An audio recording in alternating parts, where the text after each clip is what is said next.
ہمارا رب اللہ ہے، پھر اس پر جم جائے، ان پر فرشتوں کا نزول ہوتا ہے، نہ کوئی غم کرو نہ خوف، خوشیاں مناؤ جنت کی جس کا تم سے وعدہ کیا گیا تھا۔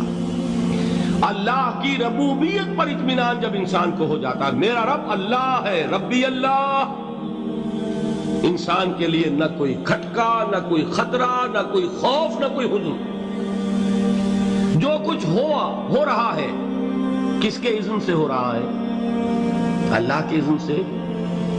اللہ کے اذن کے بغیر پتا تک نہیں ہلتا۔ یہ کوئی اندھا بہرا مادہ نہیں ہے جس سے مجھے کوئی خوف ہو۔ اندھا بھینسا چلا آ رہا ہو اس سے تو ڈرنے کا ہر انسان کو ڈرنا چاہیے، نہ معلوم کس کو ٹکر مار دے، لیکن نہیں، اس کائنات کو چلانے والا ایک سمیع و بصیر خدا ہے۔ وہ جو میرا دوست ہے، میرا ولی ہے، اللہ ولی الذین آمنوا یخرجہم من الظلمات الی النور، اللہ اہل ایمان کا ولی ہے، ساتھی ہے، پشت پناہ ہے، مددگار ہے، حمایتی ہے۔ بتائیے جسے یقین ہو جائے کہ اللہ میرا مددگار، اللہ میرا محافظ، اللہ میرا پشت پناہ، اللہ میرا حمایتی، اس کے لیے کوئی خوف ہوگا؟ میں مثال دیا کرتا ہوں ایک بہت سادہ پنجاب کے دیہات کی۔ وہ بڑا چودھری ہے اور کوئی غریب کسان ہے۔ اس غریب کسان کے جانوروں کو ہر وقت اندیشہ ہوگا چوری کا، کوئی میری بھینس کھول کر نہ لے جائے، کوئی میرا بیل کھول کر نہ لے جائے۔ لیکن جس کے بارے میں یہ سب کو معلوم ہو کہ وہ جو بڑا چودھری ہے وہ اس کا دوست ہے، اس کی بچیا کو کوئی خوف ہوگا؟ اس کی بھینس پر کوئی ہاتھ ڈالے گا؟ اسے کوئی اندیشہ ہوگا؟ نہیں۔ کیوں؟ کہ وہ بڑا چودھری، بڑا اس کا یہاں کا سردار، جاگیردار، سب کو معلوم ہے وہ میرا دوست ہے، کوئی میرے خلاف اقدام نہیں کر سکتا۔ اس دنیا میں یہ چھوٹی سی بات اگر آپ کے دلی اطمینان اور سکون کا باعث بن سکتی ہے تو ذرا تصور کیجئے۔ میں لفظ تصور استعمال کروں گا صرف اس لیے کہ اس کا ہم جس کو کہتے ہیں ادراک اور شعور کر نہیں سکتے، اگر کے ساتھ کر سکتے۔ اگر یقین ہو کہ اللہ میرا مددگار اور یقین ہو کہ اللہ ہر آن میرے ساتھ ہے، پھر کوئی خوف، کس کا خوف؟ کوئی شے اللہ سے بالاتر ہے؟ کوئی قوت اس سے زیادہ طاقتور ہے؟ کوئی اس کے ارادے کو بدلنے والا ہے؟ کوئی اس کی مشیت کے آڑے آنے والا ہے؟ یہی بات ہے جو حضور نے فرمائی۔ یہ ایمان کا حاصل ہے لب لباب،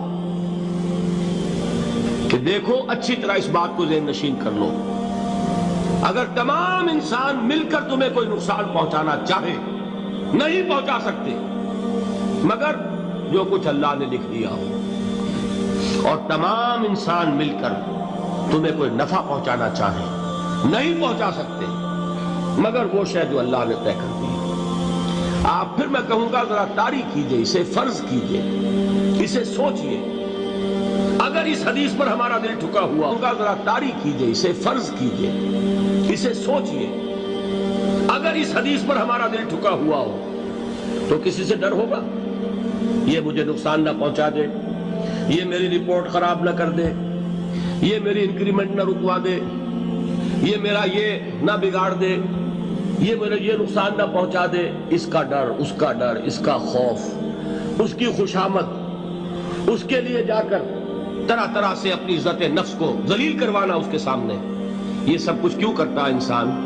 جب سمجھتا ہے کہ اس کے ہاتھ میں میرا کوئی نفع ہے، اس کے ہاتھ میں میرے لیے کوئی ضرر ہے، یہ مجھے کوئی غضب پہنچا سکتا ہے، یہ مجھے کوئی نقصان پہنچا سکتا ہے، یہ میرا کوئی کام بنا سکتا ہے، یہ میری کوئی ضرورت پوری کر سکتا ہے، اسی کا نام شرک ہے۔ جہاں آپ نے یہ سمجھا کہ غیر اللہ کے اندر کوئی طاقت موجود ہے، وہی شرک ہے۔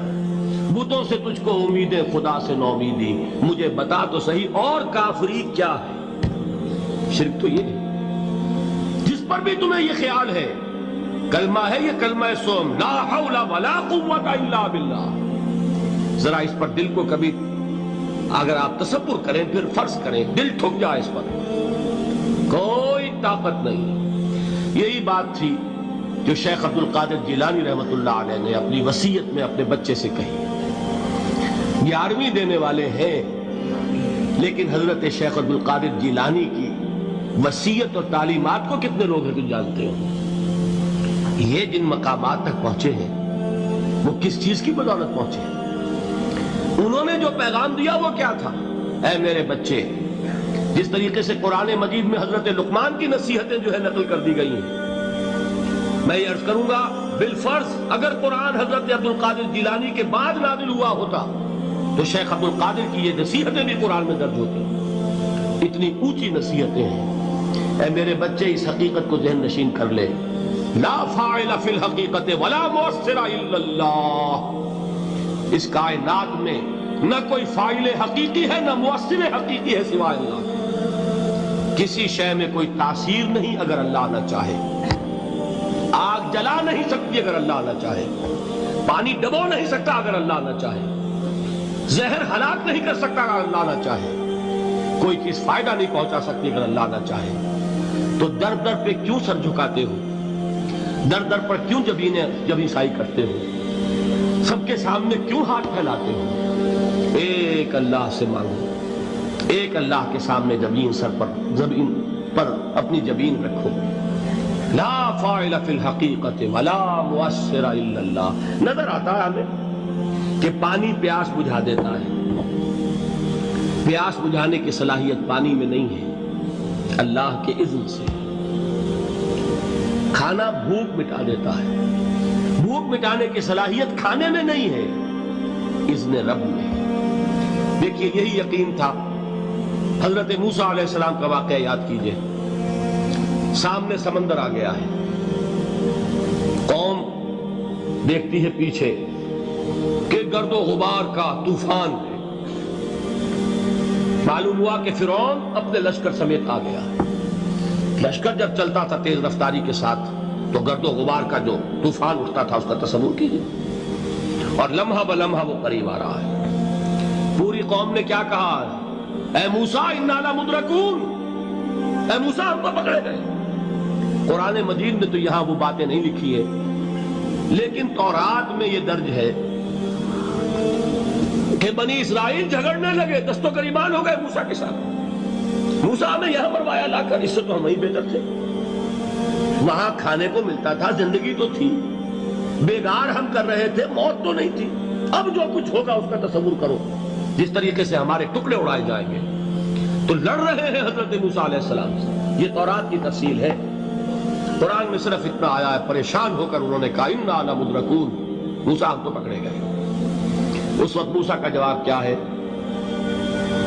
کلا ان معی ربی سیہدین، نہیں، میرے ساتھ میرا رب ہے، وہ راستہ دے گا۔ بتائیے کہاں راستہ نظر آ رہا ہے؟ یہ ہے ایمان بالغیب۔ راستہ نظر نہ آئے تب اللہ پر یقین ایمان ہے۔ جیب میں پیسے ہوں اور تب دل کو اطمینان ہے تو ایمان کس پر ہوا؟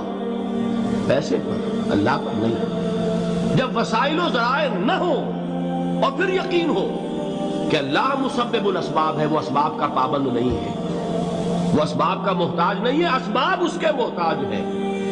اگر یہ یقین ہے تو اللہ پر ایمان ہے، یہ نہیں ہے تو تمہارا ایمان اسباب پر ہے، وسائل پر ہے، ذرائع پر ہے، مادیات پر ہے، اللہ